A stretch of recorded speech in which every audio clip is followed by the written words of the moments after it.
Hello అందరికీ, నేను మీ నిత్య నవీన్. వెల్కమ్ బ్యాక్ టు నిత్య Naveen cooking and vlogs.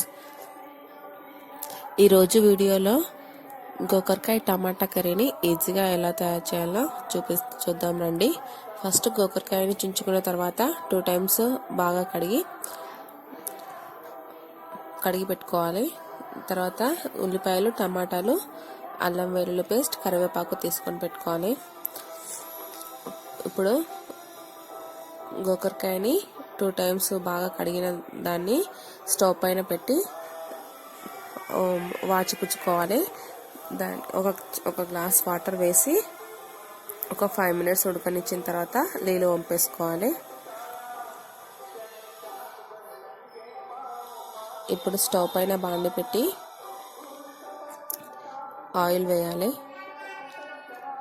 Oil heat అయిన తర్వాత దాంట్లో కొంచెం జీలకర్ర, కొంచెం ఆవాలు వేసి వేగనివ్వాలి.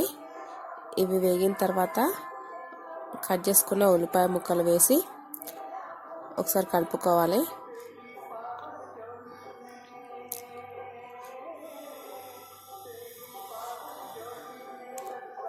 ఉల్లిపాయ కలర్ చేంజ్ అయిన తర్వాత కొంచెం అల్లం వెల్లుల్లి పేస్ట్ వేసుకొని పచ్చివాసన పోయేదాకా వేయించుకోవాలి.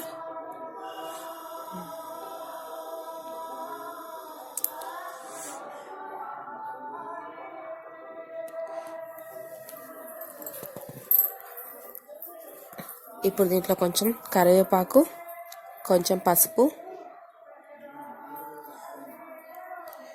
వేసి వేగనివ్వాలి.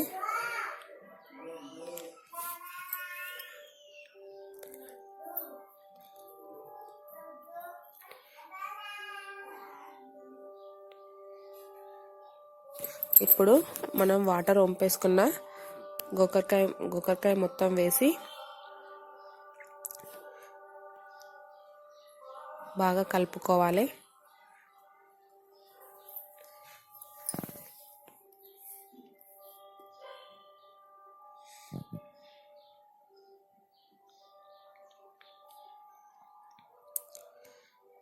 మూత పెట్టుకొని ఒక 5 minutes వరకు ఉడకనివ్వాలి.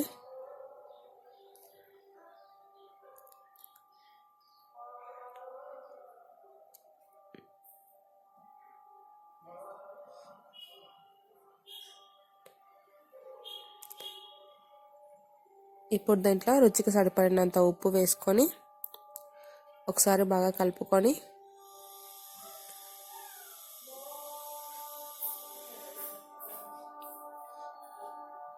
మూత పెట్టేసుకొని మళ్ళీ ఉడకనివ్వాలి.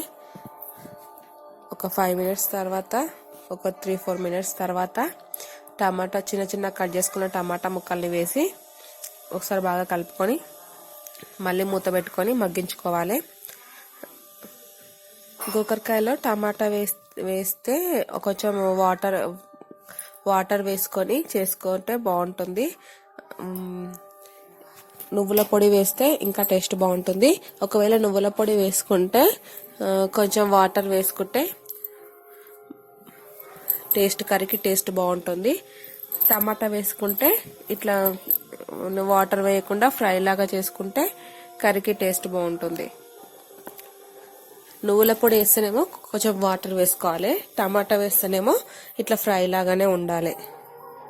ఇప్పుడు దీంట్లో కొంచెం కారం వేసుకొని, ఒక 2 spoons కారం వేసుకొని కలుపుకొని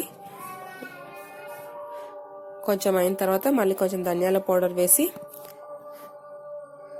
బాగా కలుపుకొని మళ్ళీ ఒక 5 minutes మగ్గనివ్వాలి. అంతే, ఎంతో సింపుల్గా గోకరకాయ టమాటా కర్రీ రెడీ.